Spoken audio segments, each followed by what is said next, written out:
let's begin by looking at the introduction to what is sociology. So we're going to begin first by looking at sociology, what is it, and where were some of the foundations of where sociology sort of came from. So we're going to begin there, and then the second part will be more looking at chapter 2, we're looking at it as science. And so we'll begin by looking at some of a historical perspective and also the current perspective about where sociology is. Sociology is the systematic study of human society and social interactions. Now, sociologists study human societies and their social interactions in order to develop theories of how behavior is shaped by the group life and how, on the other hand, group life is affected by individuals.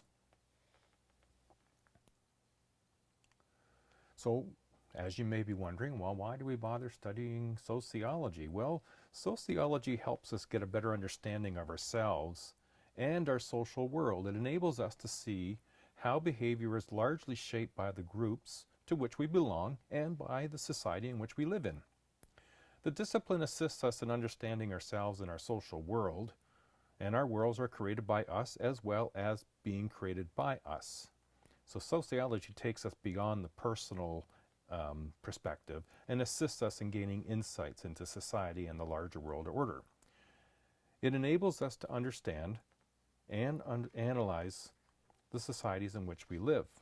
So by definition, society is a large social grouping and it shares the same geographical territory and is subject to the same political authority and dominant cultural expectations.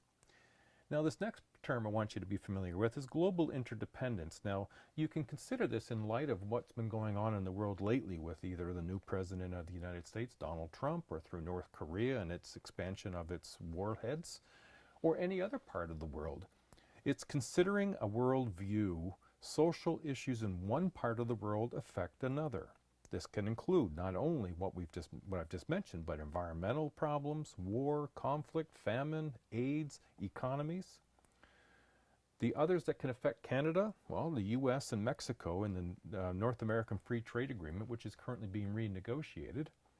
And in many others, other relationships can be affecting Canada. The relationship in which the lives of all people are intertwined closely, and any one nation's problem is a part of the larger global pattern. Now, you'll see on page 6 in your textbook the common sense knowledge, and more often it's based on belief rather than facts. So take a chance to review that and get familiar. The discipline of sociology assists us in the understanding of ourselves and our social world. Our worlds are created for us by others, as well as being created by us. Now, an important element of sociology is what's called sociological imagination. Now, sociological imagination, by definition, is the ability to see the relationship between the individual persons and their experience and the larger society, and how the two interact and play upon one another. Now, in dividing the two, there's personal troubles. These are the private troubles that individuals and the networks of people which they associate with experience on a daily basis. Now, this could include things like homelessness, unemployment, divorce, family violence. Being unemployed or running on a high credit card could be identified as personal trouble, overspending. Now, alternatively, there's public issues. Now, these are matters beyond the individual's own control. They're caused by problems originating at the societal level. Homelessness, unemployment, divorce, and family violence. Notice the similarity between the two. Using the sociological imagination, scholars link personal troubles with public issues, societal overspending, dysfunctional social conditions. So sometimes the issues are related to outside issues affecting individuals, and other times it's individuals' issues affecting society. Now, we can also look in terms of a global sociological imagination. In today's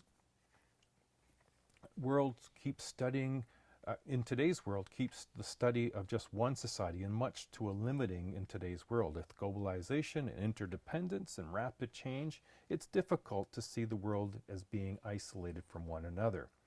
Now we're going to look at what the division for high-income countries, middle-income, and lower-income countries are. And this is a graphic from your textbook, and I'll demonstrate another graphic that looks at the division of countries as well. High-income countries like Canada, US, Australia, Japan, and a lot of Western Europe are high-income or developed countries. These are countries with highly industrialized economies. They're technologically advanced industries, involve administration and service occupations, and they're relatively high levels of national and personal income. There's lower death rates due to good nutrition and medical technology. Now, this also doesn't exclude that there's lower incomes and social inequity that exists in these areas, but it's not as big as in some of their other areas. Now, middle income, like Brazil and Mexico, for example, they're middle income countries. These are countries that are industrializing in their economies. They're particularly in the urban areas they are, and the moderate levels of national and personal income. So they're moving in the direction. They have pockets of industrialization, but they still have a lot of agrarian areas in which they worked as well. Now the lower income, many of the nations of Africa and Asia, and in particular China and India, are considered lower income in developing countries. They're primarily agrarian, that's agricultural, and have little industrialization and low levels of national and personal income. Now, even though in those lower incomes you will find in some countries like India and China, where they'll have very robust and industrialized cities, it doesn't represent the entire country. Most of the early thinkers and philosophers who thought about human behavior more in terms of how things ought to be rather than the way things are. The advent of modern day, in the 19th century at least, saw a shift to observe how people live their lives to better understand how they think, and to do that systematically in order to verify. So there was a couple of terms that entered into things in terms of understanding globalization, and one of them was called industrialization. And this is where there's a change of the means of production for how people make a living, when societies were transformed from dependence on agriculture and homemade products to an emphasis on manufacturing and related industries. Urbanization is the other term, and this is the process by which an increasing number of the population lives in cities rather than rural areas, and many people move from being producers to being consumers. And as a result, new social problems emerged: inadequate housing, unsanitary conditions, poverty, pollution, crime, low wages. Now we find urbanization to be a powerful movement. In Canada, 80% of the Canadian population lives in cities. That wasn't the way it was, 100 years ago, even 50 years ago. And of that 80% living in cities, 60% of that lives in Montreal, Toronto, and Vancouver. If we think about some of the early thinkers, a concern with social order and stability was paramount in terms of the early thoughts. Natural scientists had been using reason or rational thinking to discover the laws of physics and the movement of the planets. Well, the social thinkers of the day began to believe that by applying the methods developed by the natural sciences, they might discover the laws of human behavior and apply these laws to solve social problems. Some of the early thinkers, this is early to the middle 19th century, such as Auguste Comte, Harriet Martineau, Herbert Spencer, and Emile Durkheim, were interested in analyzing social order and stability. To begin with, Auguste Comte, positivism with his perspective, a belief that the world can be best understood through scientific inquiry. Now, Comte, he believed that objective, bias-free knowledge was attainable only through the use of science rather than religion, which was a huge change for the time. Now, Harriet Martineau She advocated racial and gender equality. Now, she analyzed how large-scale social structures influence the lives of people, particularly women, children, and those who are marginalized by virtue of being criminal, mentally ill, disabled, poor, or alcoholic. Now that sort of put a different spin on the way that they looked at social problems. Herbert Spencer, well, he constructed the evolutionary perspective of social order and social change. Societies develop through a process of struggle, the struggle for existence, and fitness for survival, which he referred to as survival of the fittest. Used to justify the repression and neglect of the minority groups in the late 19th century and beyond, known as the scientific racism. Now, Emile Durkheim, we'll revisit him later. Durkheim is a crucial figure in the development of sociology as an academic discipline. Promoted the scientific approach to examining social facts that lie outside the individual, the founding figure of functional theoretical tradition. One of Durkheim's most important contributions to sociology was the idea that societies are built on social facts. Social facts are patterned ways of acting, thinking, and feeling that exist outside of any one individual, but that exert social control over each person. Now, Emile Durkheim, he coined the term anomie. Now, anomie is a condition in which social control becomes ineffective as the result of loss of shared values and a sense of purpose in society, when people become disconnected. We started with some of the early thinkers. I want to move towards another sort of direction of those early thinkers. And we can look at Karl Marx, where he analyzed the struggle between capitalist class and the working class. And he called this class conflict. He mentioned about the bourgeois. The bourgeois were the capitalist class. These were the people who owned and controlled the means of production. The proletariat, on the other hand, were the working class, and they must sell their labor because they have no other means to earn a living. As a result, alienation, which was the exploited workers, would feel a sense of powerlessness and estrangement from other people and themselves. And he believed that society should not just be studied, but should also be changed, because the status quo is oppressive to most members of society. And so, from his perspective, that is Marx, revolution will result from workers becoming aware of their alienation and wanting to have, if you will, their more share of the pie. Now, Max Weber, who's also in the same sort of genre, he looked at sociology as having been value-free and should be conducted scientifically, including the researcher's personal values and economic interests.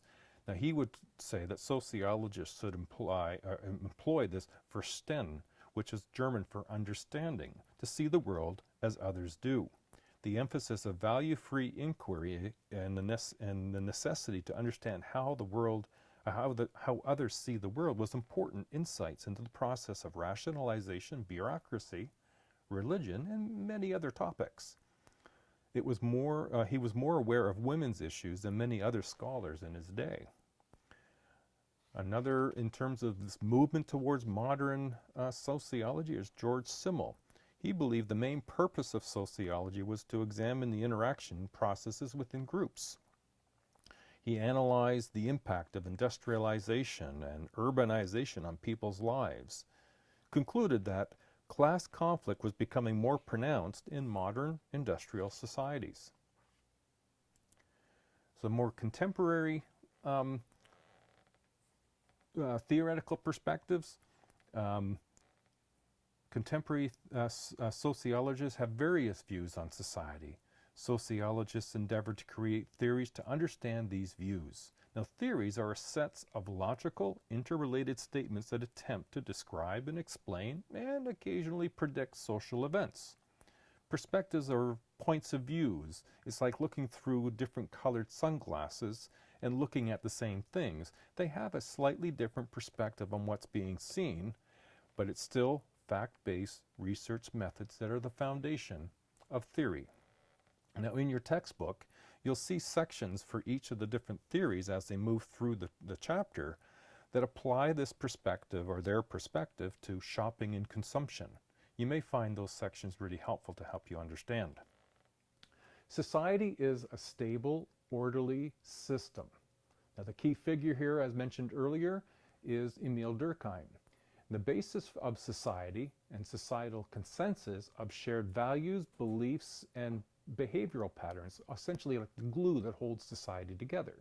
Society has parts to make up the whole, and each part having a function. So society is more like a living organism, is this perspective.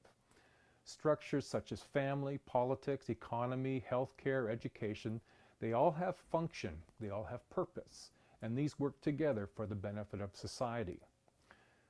Talcott Parson, he saw all societies must make provisions for meeting social need in order to survive. So he looked at what's called division of labor. And this is where he said the division of labor was necessary for the survival, and he described them as instrumental, which are and expressive roles, and they were necessary. The instrumental roles, well, this was leadership and decision making, and it was normally held by the husbands and fathers. The expressive, which would be housework and caring for children, providing emotional support for the family, well, this was typically the wife and mother. Now, as you can probably imagine, this is a pretty very traditional view of family or of society, and it certainly has been changing. R.K. Merton, well, he described what he described were manifest function. These were functions that were intended or overtly recognized by the participants in a social setting. The latent functions, well, these were unintended. They're hidden or remain unacknowledged by the participants. Dysfunctions, as another term, these were undesirable consequences of any element in society. In education, for example, the manifest functions would be the teaching skills, the broadened awareness. The latent functions would be the social networking we do and the lifelong friendships we establish. Social institutions, family, economy, politics, for example, these structures provide the society with manifest and latent functions. For their perspective, all institutions function with manifest and latent functions and therefore provide purpose for being. So in the more modern view, according to conflict, yes, according to the conflict perspective, groups in society are engaged in a continuous struggle for control and scarce resources. This is where we talked about the importance of Karl Marx and Max Weber, where they introduced the bourgeois, the proletariat, and alienation as being key elements. Today's advocates of the conflict perspective, they view social life as a continuous power struggle among competing social groups. And part of what's important to understand about the more modern view is the introduction of the term prestige, which is the positive or the negative social estimation of honor. Now, there's different roles that are played in society. Some have higher prestige than others. Now, it's important to note that prestige is related to the roles, not the people. And so sometimes it generalizes pretty significantly, where some people are assuming some roles, but aren't that prestigious as a person themselves. Now, power is another term. This is the ability of a person in a social relationship to carry out what they want despite opposition of others. So anytime that you impact somebody else and they can't and don't have any power, if you will, to stop you, that's what's known as power. And so in conflict theory, having prestige and power puts you in an advantage over others. Now, the other term that's mentioned is what's known as the power elite, a small clique comprising of basically top corporate people, political people, and military officials. Now, in the more modern use of that word, instead of power elite, is that 1%. And we saw a demonstration being done a few years ago against the 1%. Now, feminists, their perspective focuses on the significance of gender in understanding and explaining inequities that exists between men and women in the household and in the paid labor force, and in the realms of politics, law, and culture. Feminists highlight the role of patriarchy. It's the hierarchical system of power in which males possess greater economic social privilege than females. Now, there is a matriarchy. That's where women are more dominant than men, and it's very unusual in cultures. And then the feminists sort of lean towards moving into egalitarian, which is a more equal balance between men and women within home, within labor, within politics, law, and culture. So these are areas that sociologists like Dorothy Smith have pursued to see, how we can strive to have more egalitarian approach.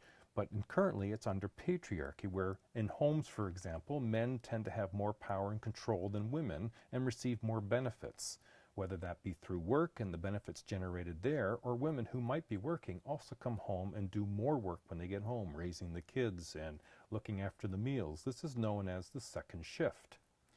Now, paid labor is another area of inequity. Men are paid more for the same work that women do, and women have been discouraged from working in what would be considered non-traditional roles, like in the military, in construction, science and technology. Now, where these are starting to change is in part because of the feminist perspective. In politics, women are not properly represented in politics given the number of women that there are. In law, well, it wasn't until 1929 that women were considered by law to be seen as people. And in culture, the things that are valued by a society and by a culture were predominantly male-driven. It's not until more recently that we see more examples of women representing Canada or representing a society as having made headroad and gains and represent Canada. The Canadian women's hockey team is a good example. Now, functionalists in conflict perspective take a macro view. The feminists include both a micro and a macro view. Now, the macro view examines whole societies, big picture view, large-scale social structures and social systems, whereas the micro view, it focuses on small groups rather than large-scale social structures. And one example of this is symbolic interactionalism. Now, symbolic interactionalists, this is the only theory that we'll look at that has a micro perspective. They view the interaction between people and examines people's day-to-day interactions and their behavior in groups. They view society as the sum of all the interactions of individuals and groups. Important to them are what are known as symbols. Symbols are anything that are meaningful and meaningfully represent something else. The sociological approach, this one, the postmodern, is the approach that attempts to explain social life in more modern societies that are characterized by post-industrialization, consumerism, and global communications. Postmodern perspectives are characterized by the decline in the influence of social institutions such as families and religions and education in people's lives, and more of the pursuit of individual freedoms, the impact of information explosion, the rise of consumer society, the global village, the post-industrial society, and simulations. Now, the last piece here I just wanted to draw your attention is in your textbook. If you want to see a snapshot based on these theorists, it will give you some heads-up perspective about what to pay attention for and might give you a bit of a study purpose. Remember to use your textbook and make notes because you can use them for your test. All right, everybody. Good luck, and we'll see you in week 2.